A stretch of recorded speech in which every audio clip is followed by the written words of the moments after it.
මෙයට වසර 500කට පමණ පෙර එක්තරා මිනිසෙකු ගල් කුට්ටියක් මත මිනිසෙකුගේ රුවක් අපූර්වට කැටයම් කළේ.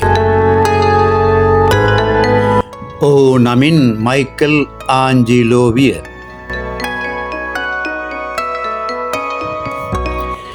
චිත්‍ර ශිල්පියෙකු, මූර්ති ශිල්පියෙකු සහ ගෘහ නිර්මාණ ශිල්පියෙකු වූ ඔහු කලාවේ සීමා මායිම් අලුතෙන්ම ලිවීමට සමත් විය.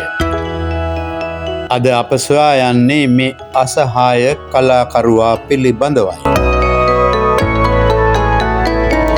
පුනර්ජීවන යුගයේ අග්‍රස්ථානය ලෙස සැලකෙන ඉතාලියේ ෆ්ලොරන්ස් නගරයට ආසන්න කැප්‍රීස් නැමැති කුඩා ගම්මානයක වර්ෂ 1475 දී මයිකලාන්ජිලෝ උපත ලැබීය. තම පුතා රජයේ රැකියාවක් කරනු දැකීම පියාගේ අභිලාෂය වුවද මයිකල් ආන්ජීලෝ කලාවට ඇලුම් කළේය. එකල ෆ්ලොරන්ස් නගරයේ විසූ කලාකරුවන්ගේ කලා නිර්මාණ සොයා ගිය ඔහු ඒ පිළිබඳව මහත් උනන්දුවකින් කටයුතු කළේය. එකල ෆ්ලොරන්ස් නගරයේ විසූ කීර්තිමත් චිත්‍රශිල්පීන් වූ ඩොමිනිකෝ ගිලන්ඩායෝ සහ බර්ටල්ඩෝ යන චිත්‍රශිල්පීන් සොයා ගොස් ඔවුන් යටතේ ශිල්ප හැදෑරූ බවද සඳහන් වෙයි. එමෙන්ම මුල් කාලයන් වලදී මසාවියෝ වැනි චිත්‍රශිල්පීන්ගේ සිතුවම්ද ඔහු අධ්‍යයනය කළේය. ෆ්ලොරන්ස් නගරේ මෙඩිසි උද්‍යානයේ තිබූ පුරාණ රෝම ප්‍රතිමාවන්ද ඔහු අධ්‍යයනය කළේය. මිනිස් සිරුරේ ව්‍යුහ පිළිබඳ ඉගෙනීමට බලවත් ආසාවක් දැක්වූ ඔහු මල සිරුරු කපා පරීක්ෂා කළේය. ඒ තුළින් ශරීර ව්‍යුහ විද්‍යාව පිළිබඳ අවබෝධයක් ලබා ගැනීමට ඔහුට හැකි විය. එමෙන්ම චිත්‍ර කලාවේ එන පර්යාවලෝකනය වැනි ගැඹුරු සිද්ධාන්ත ඔහු මැනවින් අධ්‍යයනය කළේය. මයිකල් ආන්ජීලෝ තම ජීවිත කාලය තුලදී විවිධ වූ ක්ෂේත්‍රයන් ඔස්සේ දක්වන ලද දක්ෂතා පුදුම සහගත විය. 16 වන සියවසේදී කලාකරුවන් පිළිබඳ ලියවුණ බොහෝ ග්‍රන්ථ සහ සටහන් වල වැඩි වශයෙන්ම සඳහන් වූයේ මයිකල් ආන්ජීලෝ පිළිබඳවයි. මයිකල් ආන්ජීලෝ විසින් නිර්මාණය කරන ලද කලාකෘතීන් අතර වඩාත් ප්‍රකට කලා නිර්මාණයන් යුගලයක් වන්නේ පියේටා සහ ඩේවිඩ් යන කලා නිර්මාණයන්. වයස අවුරුදු 24 දී මයිකල් ආන්ජීලෝ විසින් මූර්තිමත් කළ පියේටා නම් කලාකෘතිය මගින් මරියතුමිය ජේසුස් වහන්සේගේ මල සිරුර තම උකුල මත තබාගෙන සිටින අයුරු මූර්තිමත් කළේය. මෙය වතිකානු නගරයේ ශාන්ත පීටර් බැසිලිකාවේ තැන්පත් කර තිබේ. එය තනිකරම කිරිගරුඬෙන් නිම වූ නිර්මාණයක්ද විය. මයිකල් ආන්ජීලෝ විසින් නිර්මාණය කළ ඩේවිඩ්ගේ ප්‍රතිමාවද පුනරුද යුගයේ බිහි වූ වඩාත් ඇගයීමට ලක් වූ විශිෂ්ට කලාකෘතියක් ලෙස සැලකේ.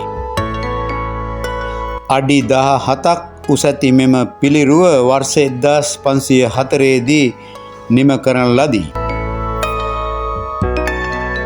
කිරි ගරුඬ යොදා ගනිමින් නිර්මාණය කරන ලද මෙම ප්‍රතිමාව තුළින් අතිශය දුලබ වූ ඔහුගේ තාක්ෂණික හැකියාව සහ සංකේතීය පරිකල්පනයන් විශිෂ්ටවත් ලෙස පිළිබිඹු කෙරෙන බව බොහෝ අයගේ අදහසයි.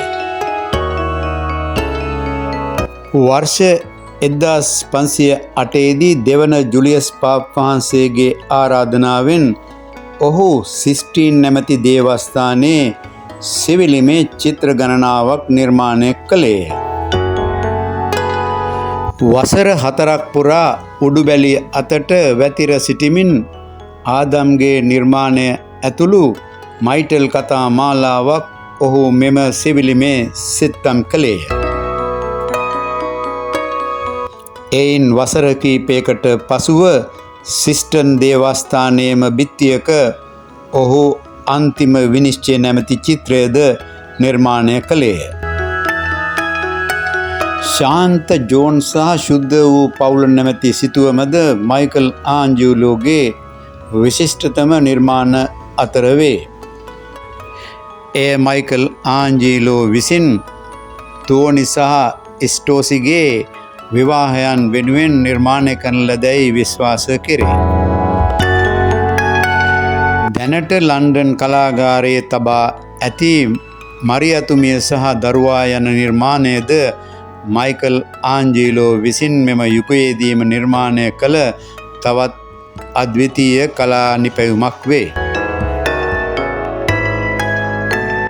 වර්ෂ 1505 දී අලුතින් පත්වා ජුලියස් පහප් වහන්සේගේ ඉල්ලීමකට අනුව මයිකල් ආන්ජලෝ පාප්තුමාගේ සොහොන නිර්මාණය කළේය.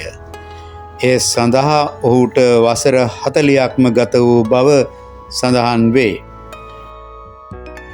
මයිකල් ආන්ජලෝට ක්‍රිස්තුස් වහන්සේගේ අපෝස්තලවරුන් 12 දෙනා සිතුවම් කිරීමටද ආරාධනාවක් ලැබුණි. එම කලා නිර්මාණය ඔහුගේ අන් කලා නිර්මාණයන් වලට වඩා වෙනස් මුහුණුවරක් ගත් බව බොහෝ දෙනාගේ අදහසයි. මේ මගින් කතෝලික පල්ලියේ කිතු දහම ඔහු මැනවින් නිරූපණය කළේය.